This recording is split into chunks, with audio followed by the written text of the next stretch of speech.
Once upon a time in a sunny field, there were fluffy, white cotton plants swaying in the breeze.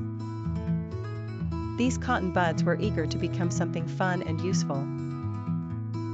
One day, a group of hard-working farmers came to pick the cotton.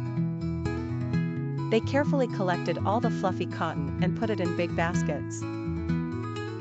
The cotton traveled to a factory where machines cleaned it, removing seeds and dirt.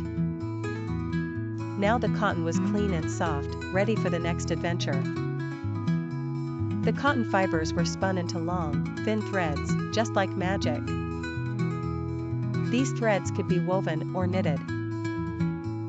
In the weaving room, the threads danced on looms, intertwining to become big, flat sheets of fabric. In the knitting room, the threads twisted together to make cozy, stretchy cloth. Once the fabric was ready, it was cut into different shapes and sizes. Skilled tailors and seamstresses stitched the pieces together to make shirts, pants, dresses, and more. What started as fluffy white balls in a sunny field had now become colorful clothes.